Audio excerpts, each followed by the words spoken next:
It reminds me of uh, an old joke, or a professor of mine used to tell us that the dog can only see the next meal. He can't see the meal in the future. And that was one Yeah. of the things that separates us from the animals. And it goes back to when we first spoke, we spoke about how Neanderthal, how early man cared for each other, and that I think can be an example of consciousness, clothing oneself either to protect oneself from the environment, adapting to the environment in that way, or just being aware that you're naked and you don't want someone else to see you naked. Yeah. So clothing oneself, making tools and so forth, they can sort of at least I think validate that early man, that our prehistoric ancestors, before they lived in states, before they adopted agriculture or animal husbandry,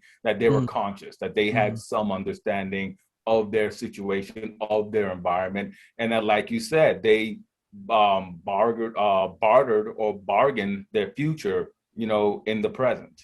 Yeah. Let's talk about World War II for a little bit because I know we got into it a little bit last time, but I don't think we dived into it as much as I wanted to dive into it. Or World War One too. I'm fascinated with late 19th century to early or middle 20th century. I think that is the most important human time in human history, especially Western human history, because of, I mean, the two world wars, but also the first trials and errors of communism. And I mean, you can even go to the 60s, talk about the civil rights movement. And so I think that the thinkers of the 19th century, I think we don't give them enough credit because I think they changed the course of human history for, I don't want to say all time, but they just changed the course of human history. Like Karl Marx's influence, regardless of good or bad, was insanely. You can see it, you can really track it. Like Soviet Union, Maoist China, hundreds of millions of people died probably Yeah. because of that ideology. And then we look at World War II. We got fascist ideology, the Aryan races, and I think that it and some people would say that Hitler was influenced by nihilism, existentialism, and Nietzsche. And I think that though that period in time is so fascinating because it's like the right after the Industrial Revolution, and it's the time where people started to become aware of what it meant to be living unequally, right? I think it was the time where people started to realize that other people can be viewed as better or worse.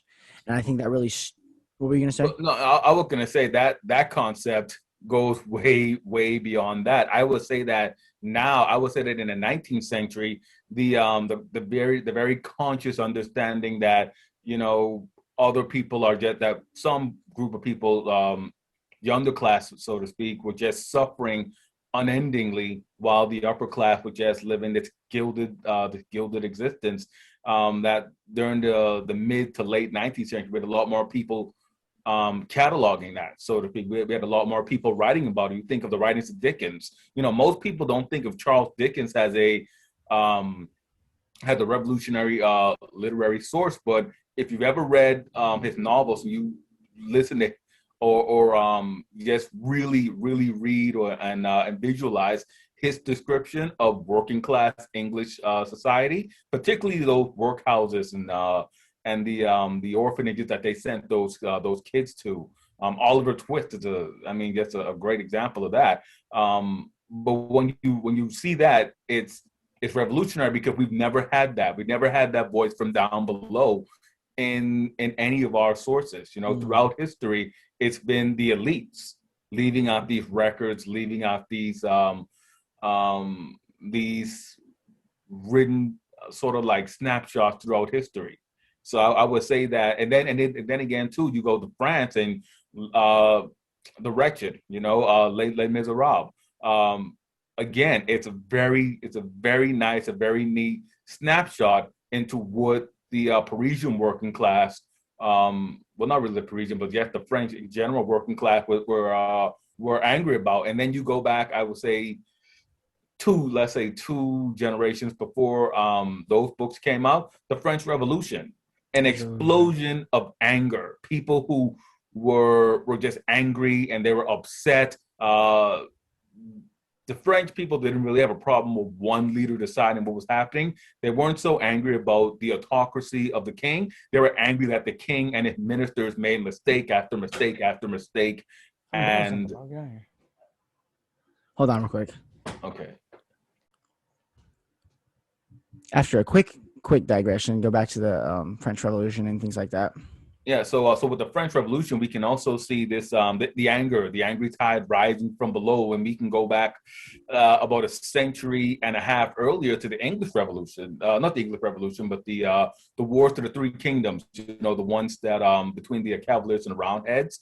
We again can see discontent from below at the handling of the affairs of state by Charles I, and you can go back throughout the eons in history to just see voices from below rebelling against their leadership because they were unhappy with the distribution of wealth, or they were unhappy with the running of society. And it is exactly those conditions that led to the birth of democracy in the first place. You have to remember that Athens before democracy was really a hellhole.